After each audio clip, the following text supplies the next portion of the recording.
Selamat datang di video tutorial pelaporan SPT tahunan badan menggunakan Cortex. Saat ini, Cortex tersedia dalam dua bahasa, bahasa Inggris dan bahasa Indonesia. Pada video ini kita akan membahas satu alur pembuatan SPT tahunan badan dalam menu Cortex berbahasa Indonesia. Sebagai perhatian, informasi yang disampaikan pada media ini dapat berubah sesuai dengan perkembangan ketentuan perpajakan terbaru dan proses pengembangan sistem. Tutorial ini akan menjelaskan tentang tata cara pengisian SPT tahunan badan yang bergerak di bidang usaha perbankan dengan tahun buku Agustus sampai dengan Juli. Dalam video ini akan diberikan ilustrasi pengisian SPT tahunan yang memiliki penghasilan bruto di bawah 50 miliar setahun. Penghasilan usaha terdiri dari penghasilan final, yaitu sewa tanah dan bangunan, dan non-final dari kegiatan usaha perbankan. Berikut merupakan 4 tahap mudah dalam melaporkan SPT tahunan badan. Pertama, siapkan dokumen pendukung. Kedua, login dan buat SPT. Ketiga, mengisi formulir induk SPT. Keempat, mengisi lampiran SPT. Tahap pertama, persiapan dokumen. Pada tahap pertama ini, silakan kawan pajak mempersiapkan dokumen yang dibutuhkan untuk melaporkan SPT tahunan badan, seperti laporan laba rugi, neraca, bukti pemotongan atau pemungutan PPh dari lawan transaksi, dan atau dokumen lainnya. Tahap kedua, login dan buat SPT. Untuk login ke aplikasi Cortex, silakan kawan pajak kunjungi laman www.cortexdjp.pajak.go.id. Kemudian, isikan NPWP 16 digit orang pribadi yang merupakan penanggung jawab atau wakil kuasa wajib pajak yang telah ditunjuk dari perusahaan Anda. Lanjutkan dengan menuliskan kata sandi dan kode keamanan. Lalu klik Login. Setelah berhasil login, silakan pilih kolom ikhtisar akun wajib pajak dan klik menu drop-down untuk melakukan impersonate ke akun wajib pajak badan. Apabila sudah muncul informasi ini di bagian atas, maka berarti proses impersonated ke akun wajib pajak badan telah berhasil. Dan saat ini, kawan pajak telah berperan sebagai wajib pajak badan yang diwakili. Tahap ketiga, pengisian formulir induk SPT. Untuk melakukan pelaporan SPT tahunan badan, silakan kawan pajak pilih modul surat pemberitahuan SPT. Lalu pilih menu surat pemberitahuan SPT. Pada bagian konsep SPT, silakan kawan pajak klik buat konsep SPT. Selanjutnya, silakan pilih PPh badan, lalu kemudian klik lanjut. Kemudian, pilih jenis periode SPT tahunan. Selanjutnya, silakan kawan pajak pilih periode dan tahun pajak, dilanjutkan dengan klik lanjut. Selanjutnya, silakan pilih model SPT normal, dilanjutkan dengan klik buat konsep SPT. Pada konsep SPT, akan terbentuk SPT PPh badan sesuai dengan tahun pajak yang dibuat. Selanjutnya, klik ikon pensil untuk membuka SPT tahunan badan. Pada video pengisian SPT tahunan badan ini, kita akan memulai mengisi dari SPT induk. Mari kita mulai pengisian SPT-nya. Pertama, pada bagian header, silakan pilih metode pembukuan atau pencatatan yang dilakukan oleh wajib pajak. Secara default, metode pembukuan adalah startle accrual. Jika telah melakukan pemberitahuan menggunakan pembukuan secara startle cash, silakan ubah metode pembukuan menjadi startle cash. Selanjutnya, pada bagian B angka 1, silakan pilih sektor usaha yang dilakukan oleh wajib pajak, dalam hal ini adalah bank konvensional. Pada bagian B angka 2, silakan memilih opsi apakah laporan keuangan tersebut diaudit oleh akuntan publik atau tidak. Selanjutnya, pilih ya jika laporan keuangan telah dilakukan audit oleh kantor akuntan publik. Jika kawan pajak memilih ya, akan tampil opini auditor. Silakan pilih opini auditor yang telah dikeluarkan oleh kantor akuntan keuangan. Kemudian, pada bagian B angka 2B, tuliskan NIK atau NPWP 16 digit, NPWP kantor akuntan publik. Sistem akan secara otomatis menampilkan nama kantor akuntan publik. Selanjutnya, pada bagian C, kawan pajak diminta untuk mengisi pernyataan atas penghasilan yang dikenakan PPh final dan tidak termasuk objek pajak. Karena dalam kasus ini wajib pajak memiliki penghasilan dari sewa tanah dan bangunan yang bersifat final, maka pilih ya pada kolom bagian C nomor 2. Akan tampil informasi mengisi lampiran 4 tabel A. Selanjutnya, karena dalam kasus ini kawan pajak menerima penghasilan yang tidak termasuk objek pajak, maka pilih ya, dan akan tampil informasi untuk mengisi lampiran 4 tabel B. Sedangkan, untuk pertanyaan nomor 1A, pilih tidak. Selanjutnya, pada bagian B, kawan pajak diminta untuk mengisi pernyataan atas perhitungan PPh. Pada bagian D angka 5, isi ya jika kawan pajak memperoleh fasilitas perpajakan dalam rangka penanaman modal berupa pengurangan penghasilan neto dan akan tampil notifikasi untuk mengisi lampiran 13A. Jika tidak memiliki fasilitas, silakan pilih tidak.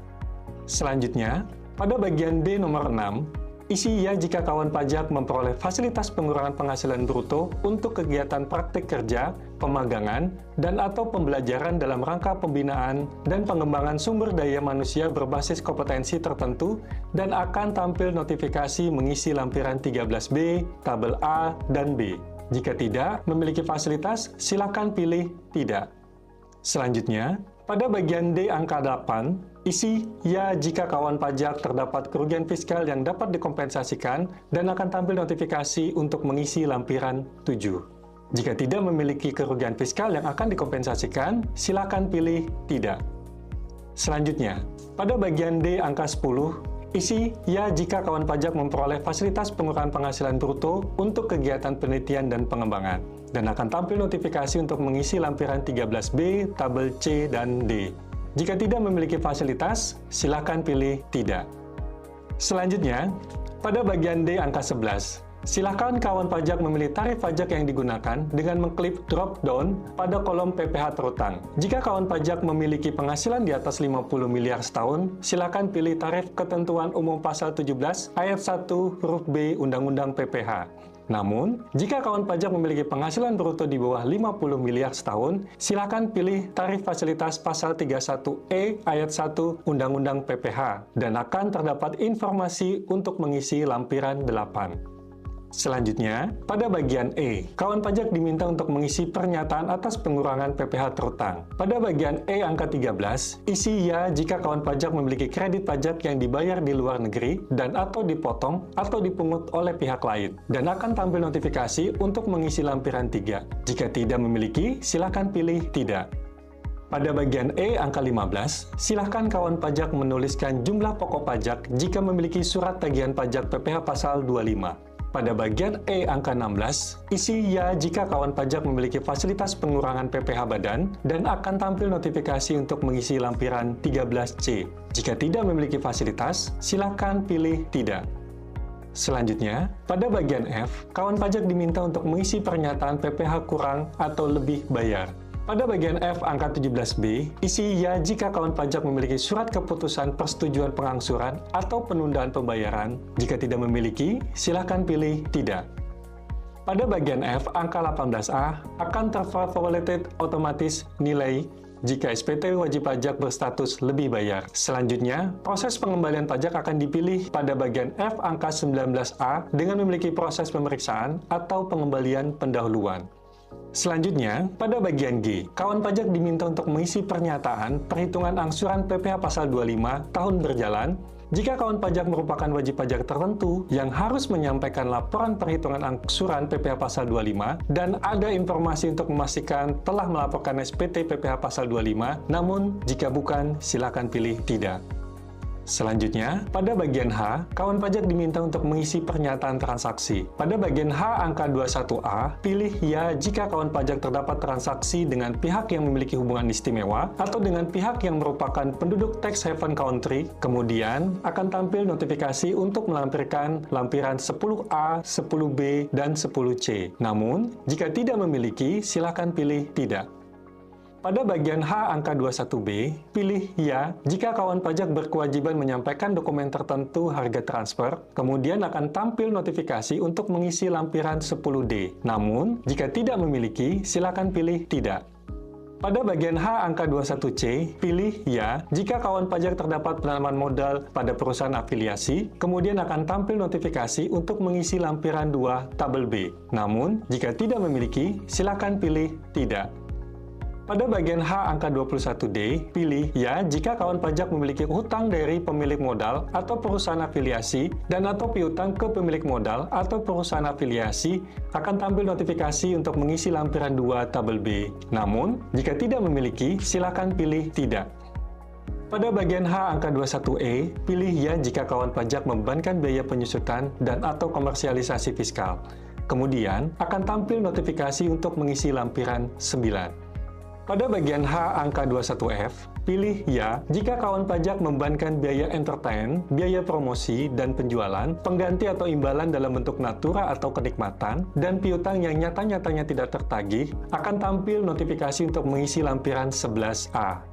Pada bagian H angka 21G, pilih Ya jika kawan pajak memperoleh fasilitas perpajakan dalam rangka penanaman modal di bidang-bidang usaha tertentu dan atau daerah-daerah tertentu selain pengurang penghasilan neto. Akan tampil notifikasi untuk mengisi lampiran 13A.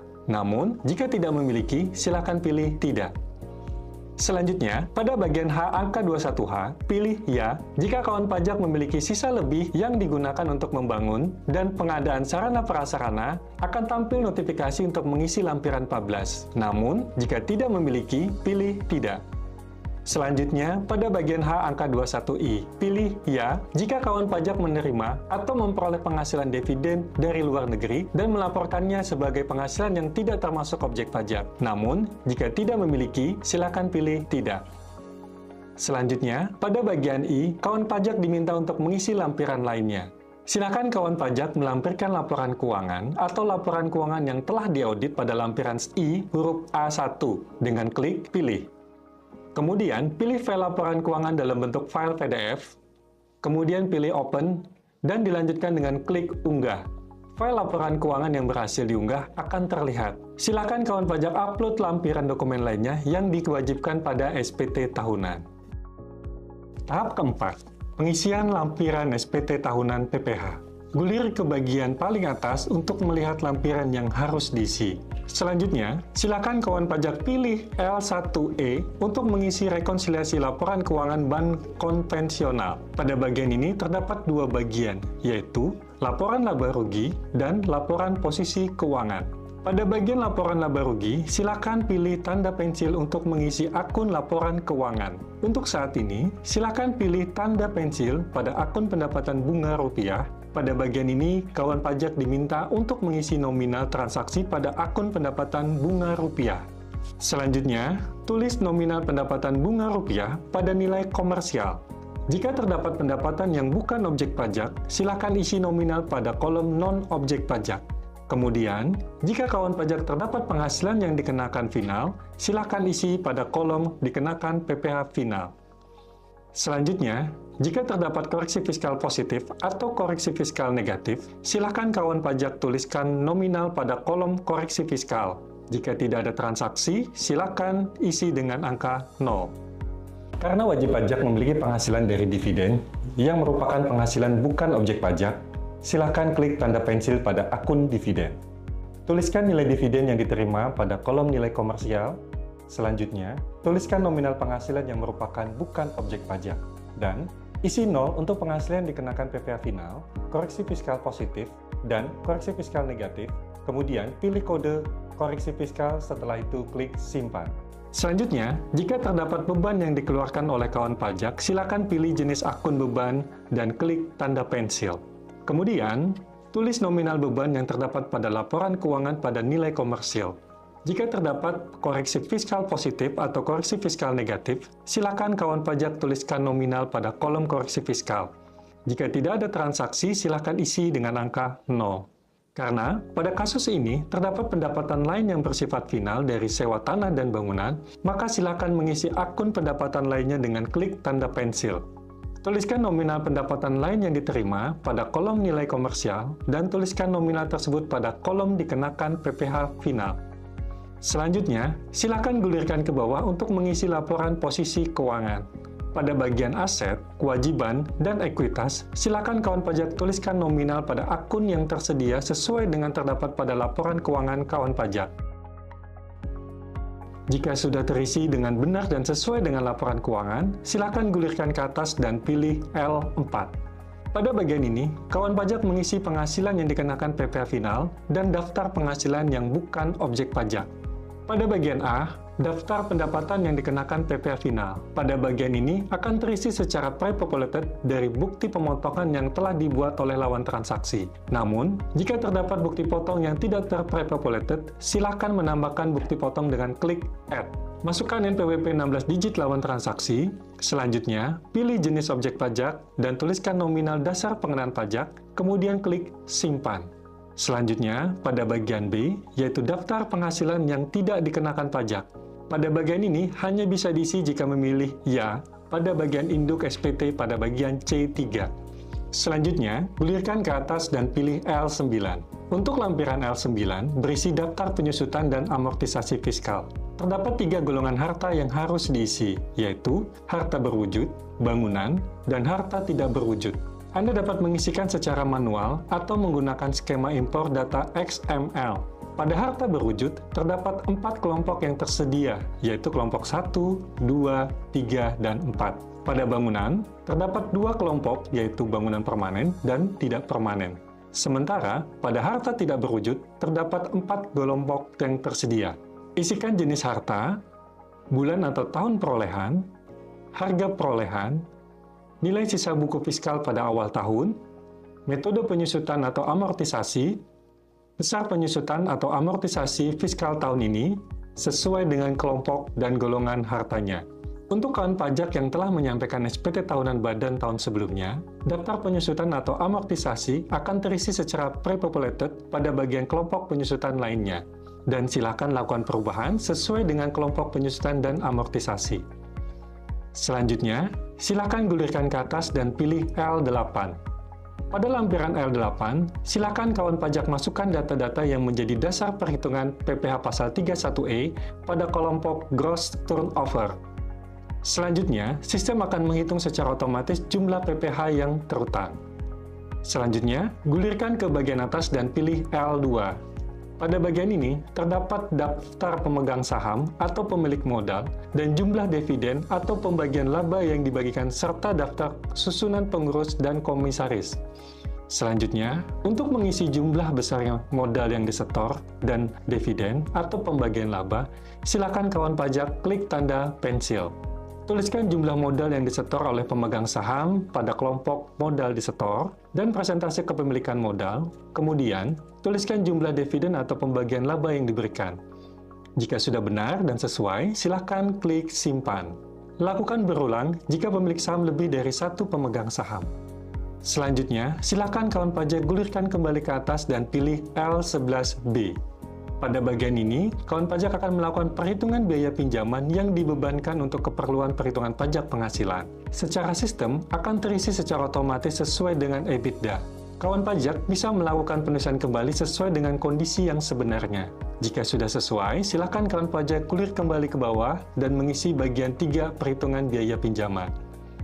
Selanjutnya, silakan kawan pajak klik tambah untuk mengisi perhitungan biaya pinjaman.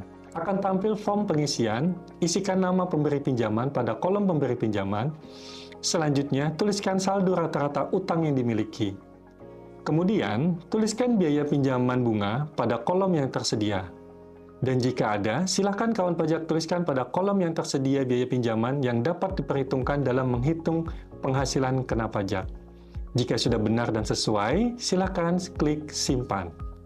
Selanjutnya, silakan kawan pajak gulir kembali ke atas dan pilih induk. Kawan pajak telah membuka kembali bagian induk SPT. Silakan kawan pajak gulirkan ke bawah. Pada bagian F17C, akan terlihat nilai dari PPh terutang yang masih harus dibayar. Pastikan lampiran keuangan dan lampiran opini hasil audit sudah diunggah pada induk SPT. Jika semua telah sesuai, gulirkan ke bawah. Gulir kembali ke bawah, pada bagian J, silakan centang pernyataan, masukkan jabatan atau posisi PIC atau perwakilan dari wajib pajak badan. Pastikan semua data telah sesuai, lalu klik Bayar dan Lapor. Sistem akan memberikan notifikasi apakah wajib pajak ingin melunasi pajak yang terutang menggunakan deposit pajak. Jika memiliki saldo deposit yang mencukupi, atau melalui pembuatan kode billing, silakan pilih salah satu metode pembayaran. Apabila pembayaran telah dilakukan, SPT tahunan dalam kondisi nihil atau lebih bayar, SPT tahunan akan secara otomatis terlapor. Kawan pajak bisa melihat bukti pelaporan pada submenu SPT dilaporkan. Kawan pajak dapat mengunggah bukti pelaporan elektronik dan PDF SPT yang telah dilaporkan sebagai bukti bahwa SPT badan telah disampaikan. Selamat, Anda telah melaporkan SPT tahunan badan melalui Cortex. Jika Anda masih memerlukan bantuan, silakan kunjungi www.pajak.go.id atau menghubungi Kering Pajak 1500200. Subscribe di Ditjen Pajak RI untuk video tutorial lainnya. Pajak tangguh, APBN tumbuh.